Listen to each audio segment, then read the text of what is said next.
नमस्कार दोस्तों। जैसा कि आपने देखा, महाकुंभ में इतनी खराब व्यवस्था की वजह से कुंभ मेले में जो भगदड़ हुई उसमें काफी सारे लोग मारे गए। इससे पहले महाकुंभ मेले में सिलेंडर ब्लास्ट होने से 180 कॉटेज आग में जल जाते हैं। यह आग शास्त्री ब्रिज के पास सेक्टर 19 में गीता प्रेस के कैंप में ये आग लगती, जिसमें करीब 180 कॉटेज आग में जल गए। अफसरों के मुताबिक गीता प्रेस की रसोई में शाम 4:10 पर छोटे सिलेंडर से चाय बनाते समय सिलेंडर लीक हो गया और आग लग गई। इसके बाद 2 सिलेंडर ब्लास्ट हो गए। आग बुझाने के लिए फायर ब्रिगेड की 12 गाड़ियां भेजी गई थी, जिन्होंने आग पर 1 घंटे में शाम 5 बजे काबू पाया। एक सन्यासी के 1 लाख रुपए के नोट भी जल गए। Chief fire officer Pramod Sharma ने बताया कि आग से करीब 500 लोगों को बचाया गया। उसके बाद मुख्यमंत्री योगी आदित्यनाथ घटनास्थल पर पहुंचकर हालात का जायजा लिया। आग लगने की घटना से कुछ देर पहले ही उन्होंने हेलीकॉप्टर से महाकुंभ मेला क्षेत्र का जायजा लिया था। इस दौरान हर तरफ अफरा तफरी मच गई। पुलिस के जवानों ने सबको मौके से हटाया। महाकुंभ नगरी में फायर ऑपरेशन के लिए एडवांस फीचर वाले 4 आर्टिकुलेटिंग वाटर टावर LWT तैनात की गई है। इनमें वीडियो थर्मल इमेजिंग जैसा एडवांस सिस्टम है। इसका इस्तेमाल बहुमंजिली और ऊंचाई वाले टेंट की आग बुझाने के लिए किया जाता है। LWT 35 मीटर की ऊंचाई तक आग बुझा सकती है। महाकुंभ मेला क्षेत्र को फायर फ्री बनाने के लिए यहाँ 350 से ज्यादा फायर ब्रिगेड, 2000 से ज्यादा हेड मेन पावर, 50 अग्निशमन केंद्र और 20 फायर पोस्ट बनाए गए हैं। अखाड़ों और टेंट में फायर प्रोटेक्शन इक्विपमेंट लगाए गए हैं। गीता प्रेस की रसोई में छोटे सिलेंडर से चाय बनाते समय सिलेंडर लीक होने से आग लगने की बात सामने आई है। आग लगने से रसोई में रखे 2 गैस सिलेंडर फट गए और 40 घास फूस की झोपड़ियां संजीव प्रयागवाल के टेंट जल गए। इसके बाद आती है मौनी अमावस्या, जिसमें स्नान करने के लिए काफी सारे लोग प्रयागराज पहुंचते हैं। संगम नगरी मंगलवार की रात अमंगल्य हो गई। भीड़ का दबाव इतना बढ़ा कि भगदड़ मच गई। इसमें 17 लोगों की मौत हो गई।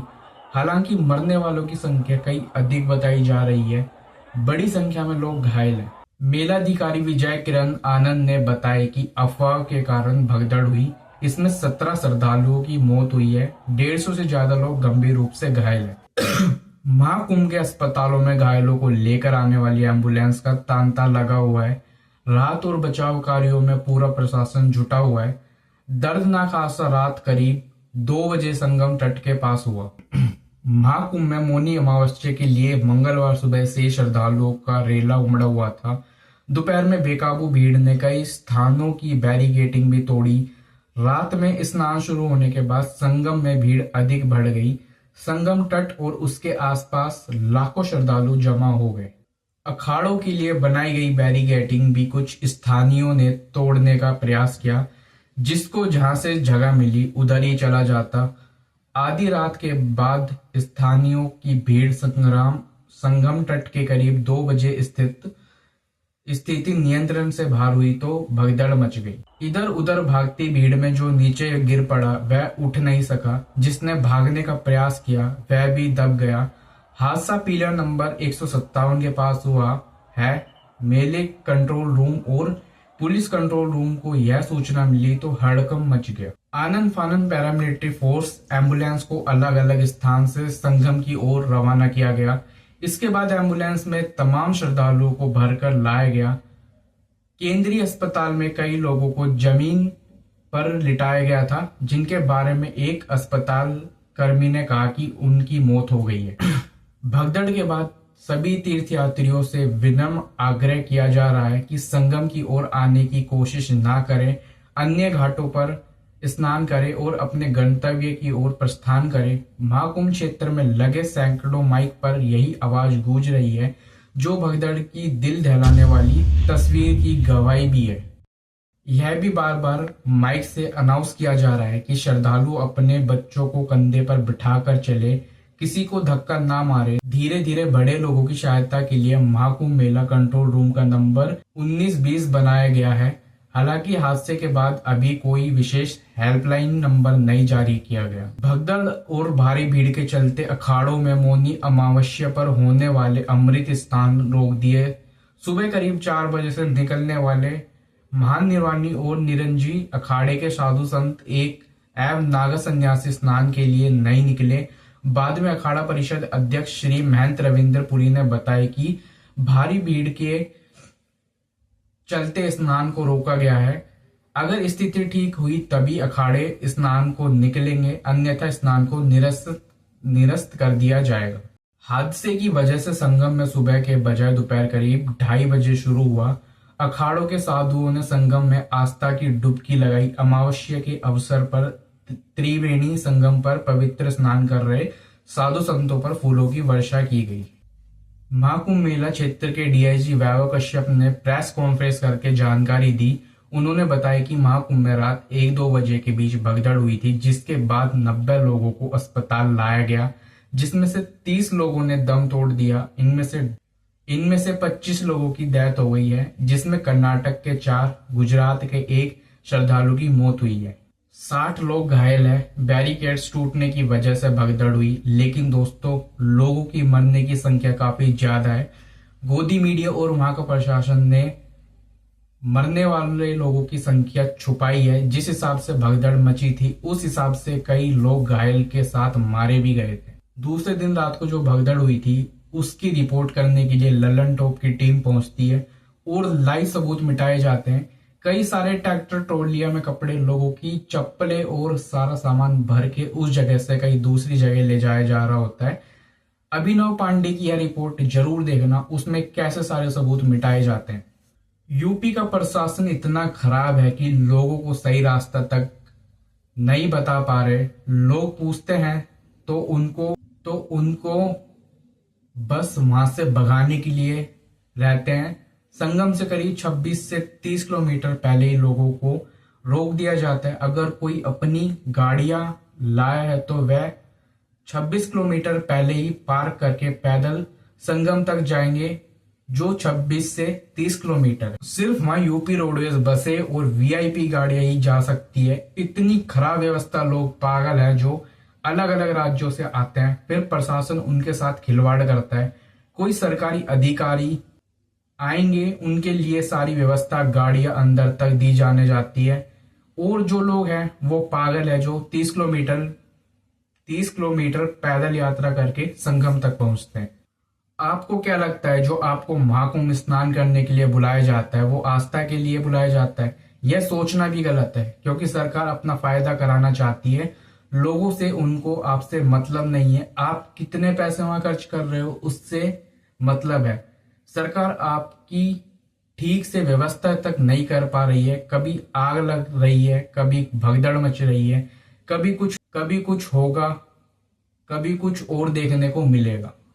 अगर आप सही हो तो आपके लिए महाकुंभ हमेशा है। आप कभी भी डुबकी लगाओ, आपके पाप धुल जाएंगे।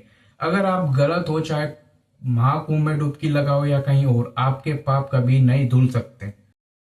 सालों तक गंदे काम करते हैं, दारू वगैरह पीते हैं, लड़कियों को गंदी नजरों से देखते हो, गाली गलौज करते हो और फिर सीधा महाकुंभ स्नान करने के लिए निकल लेते हो। जैसे सारे पाप धुल जाएंगे, ऐसा कभी नहीं होगा। पहले खुद सही हो, सब सही होगा। इसलिए अच्छे काम करो, लोगों की हेल्प करो, गरीबों को खाना खिलाओ। सबसे बड़ी बात, गरीब बच्चों को एजुकेशन दो। यह कर लिया ना तो समझो आपके सारे पाप धुल गए, ना कोई स्नान की जरूरत नहीं पड़ेगी। अब आते हैं कुछ नकली बाबाओं पर, जो कुंभ में देखने को आपको भी मिले होंगे। आपने देखा होगा कोई पागल साधु है जो आते जाते लोगों को एक डंडे से मारता नजर आ रहा है। उस पागल ने महिलाओं तक नहीं छोड़ा, जहां तक कि एक दिन एक महिलाओं को गाली भी देता आ रहा है।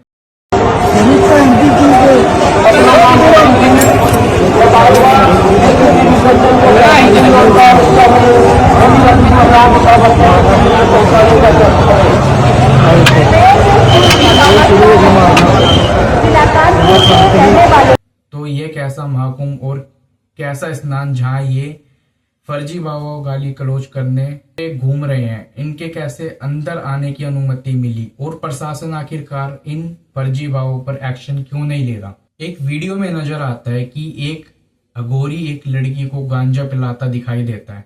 यह सब खुले में चल रहा है तो उसको रोका क्यों नहीं गया। अगर व्यवस्था अच्छी थी तो यह सब क्या चल रहा था। कुल 50% तो फेक नागा साधु या बाबा बने घूमते हैं जिन्हें सिर्फ गाली गलौज करना आता है। यहाँ तक कि एक साधु महिलाओं की चेंजिंग रूम में भी पकड़ा गया है, जो महिलाओं को कपड़े चेंज कर रही थी उनको देख रहा था। ये बाबा महिला चेंजिंग रूम में घुसा हुआ था, लड़कियों की फोटो खींच रहा था और यहाँ पे पुलिस ने इस बाबा को पकड़ लिया है और ये बोल रहे थे मैं टॉयलेट करने गया हूँ उसकी महिला चेंजिंग जी उसके अंदर वो वहीं से पकड़ के लेके आए हैं हम लोग। दीजिए, यही वो महिला चेंजिंग रूम है जिस रूम में वो बाबा पकड़ा गया है और इसे 25 मिनट तक इस महिला चेंजिंग रूम में था और इस चेंजिंग रूम में बाबा घुस के बहुत सारी महिलाओं का वीडियो बना रहा है। महिलाएं बोल रही है कि बाबा हमारी गंदी तस्वीर और गंदी फोटो बना रहा था महिला चेंजिंग रूम में। नीचे से देख रहा झुक रहा था, नीचे से देख रहा। हाँ नीचे से झुक रहा था, फटा हुआ था ने ओपन था ने उसमें से वो देख रहा था। हमारी एक ही वहाँ पे कपड़े चेंज कर रहे थे, स्नान करके आए 12 लेडी से पता है वीडियो निकल रहे। फिर हमने आगे देख लिया, फिर मैंने उसको आके और जो महाकुंभ में नागा साधु बनते हैं, मैंने तो पहली बार इतने सारे नागा साधु बनते हैं मैं तो देखता रह गया। इन लोगों से कमाया और खाया तो नहीं जाता, इसलिए साधु बनने चल लेते हैं।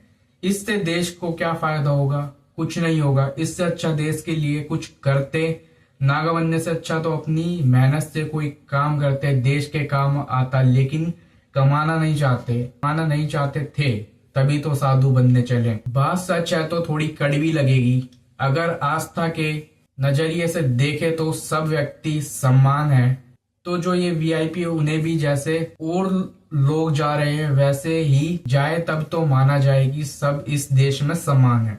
और जहां तक देखा जाए कि वहां लोगों ने बहुत गंद फैलाया, मानता हूं कि व्यवस्था बहुत खराब थी, लेकिन लोगों को थोड़ी सावधानी बरतनी ही। इतना गंद लोगों ने मचाया जो कि गलत था, लेकिन जो अभी गए हैं वो कोशिश करना कि गंदगी ना फैलाई जाए। अगर कोई फैलाता है तो उसे भी रोका जाए। दोस्तों, उम्मीद है आपको मेरी बात समझ आई हो। अगर आई हो तो कमेंट करके जरूर बताएं। ये हमारी छोटी सी कोशिश थी। वीडियो को लाइक और शेयर जरूर करें ताकि ये वीडियो लोगों तक आसानी से पहुंच सके। थैंक यू, मिलते हैं नेक्स्ट वीडियो में।